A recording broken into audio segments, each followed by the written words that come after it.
Tutorial 5. Joining the bust curves of the lining.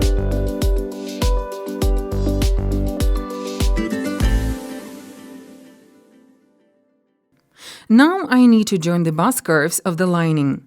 I match the pieces together and start machine stitching them with a 1.2 centimeters allowance. I would like to point it out again that I don't use any pins along the curves. But if you find it difficult, you can secure it with pins along the bust line, along the line itself, and not just at the notches. This way you will secure the pattern safely with basically just one pin. I try to hold the upper and bottom pieces together with entire my right or left hand to ensure perfect matching.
Next, I join it along the second curved line exactly the same way.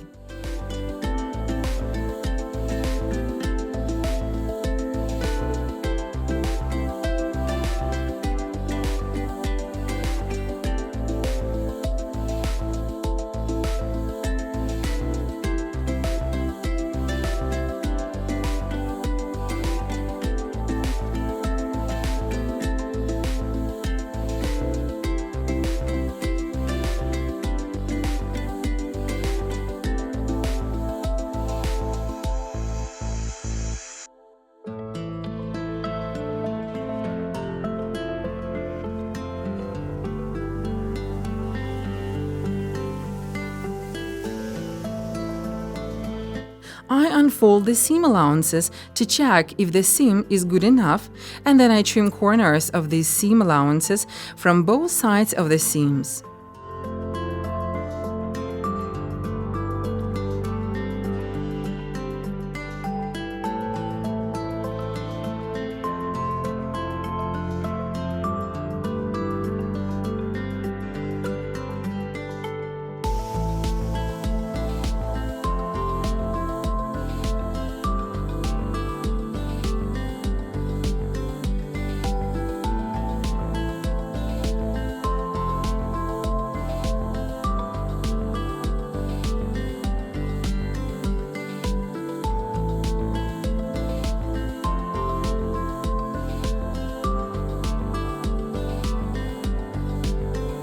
I make a stretching stitch at a 1 mm distance from the seam.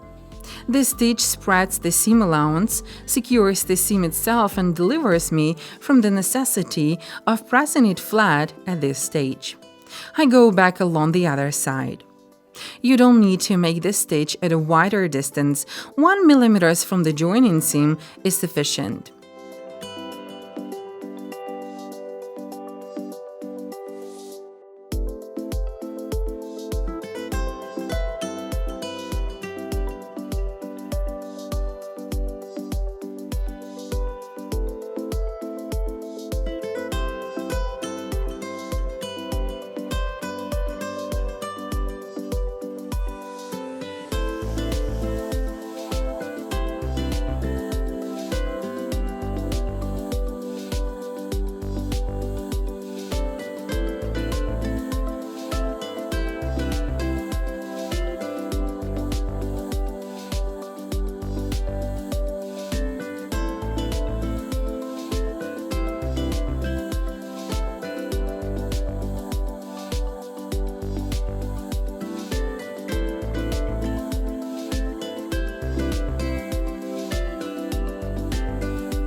Then I repeat the same procedure with the second curved line. Try to unfold and spread the seam allowance very thoroughly. There should be no tucks or creases.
I trim the seam allowances.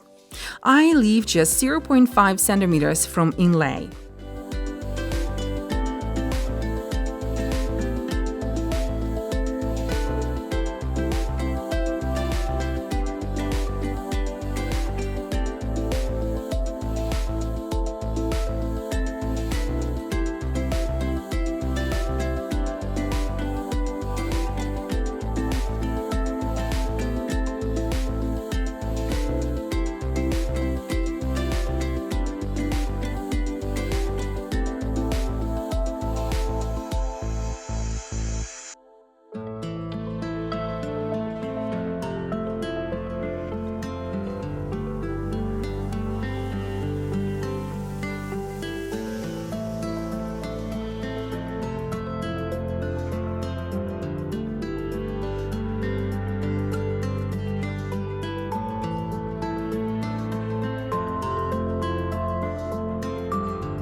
Next, I take a narrow ridgeline bone and start gathering it.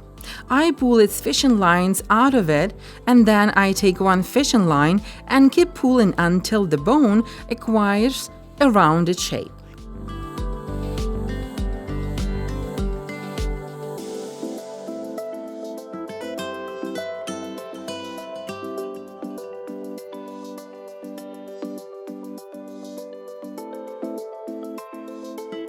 Then I trim the ends of the fishing lines and tape over the bone with sun masking tape.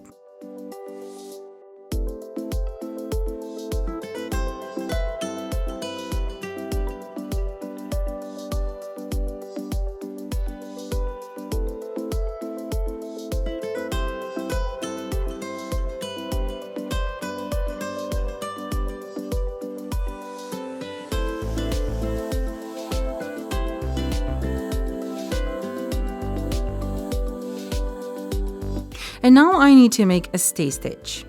I start by stitching at the top along the neckline. This stay stitch not only secures the rounded cut edges, but marks the location of bones as well. I stitch at a 1.2 centimeters distance, and when I reach the corner, I let go of the machine and let it stitch automatically.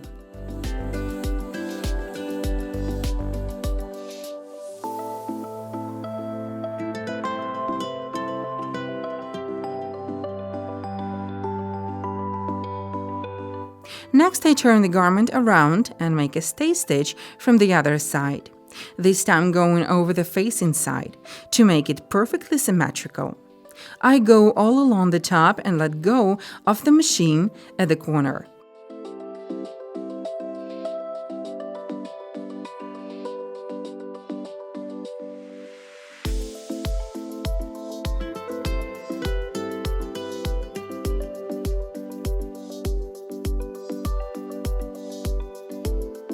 The corner is now precisely marked in the very middle.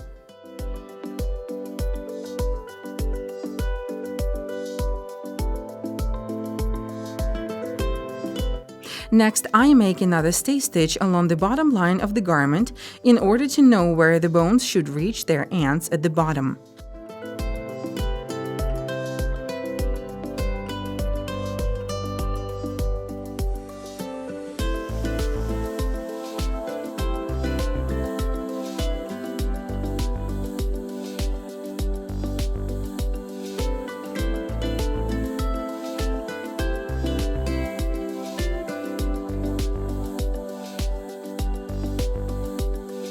I sew on the rounded narrow ridgeline bone along the underbust line, lines 10 and 13 after the markings. Please note the way I am going to do it for this very corset model. I begin by doing it the usual way, starting from the stay stitch at the top. I ease in the rounding area to create some fullness for the cups.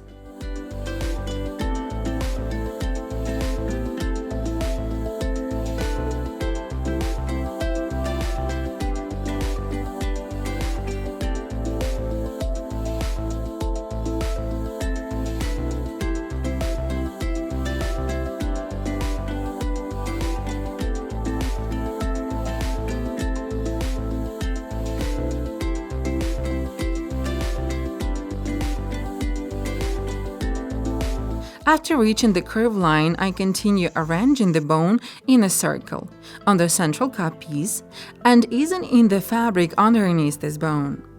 This is that very trick that ensures perfect fitting in the center of the bust that people often ask me about.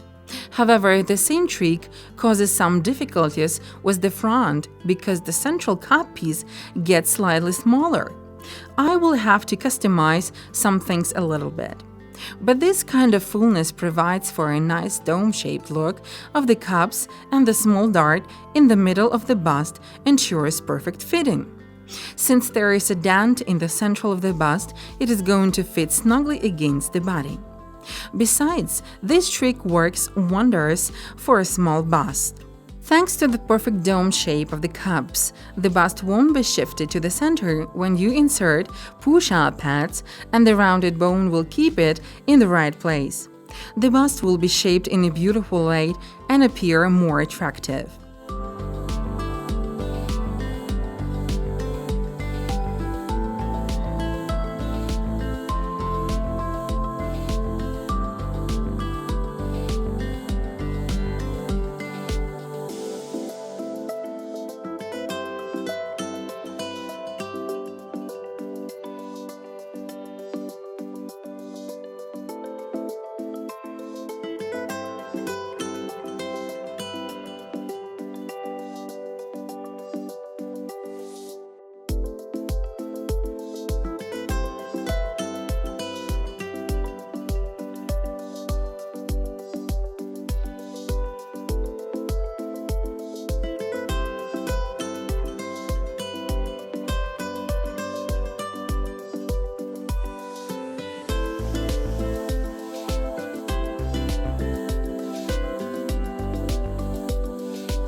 Now I need to prepare another half round bone for stitching it onto the other side, bone 13.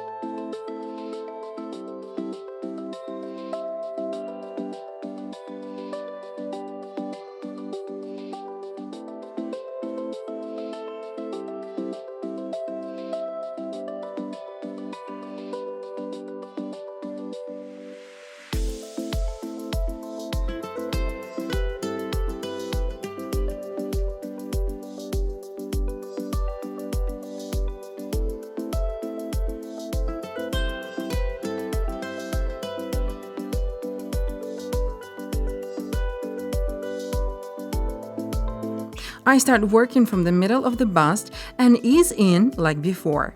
This process is quite tricky. You need to have a good feel of the amount of fullness, not to overdo it. On the other hand, there will be hardly any effect at all if you create too little fullness.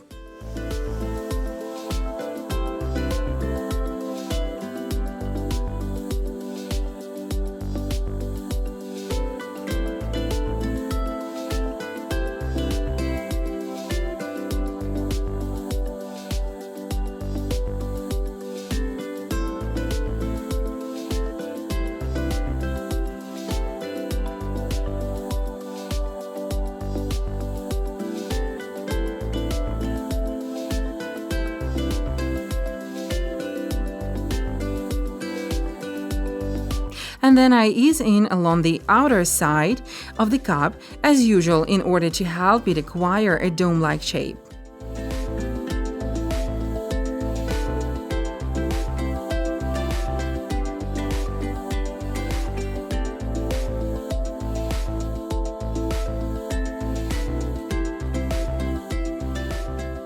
I cut off the rest of the bone, leaving a 1 mm gap above the stay stitch and tape its edge over with some masking tape.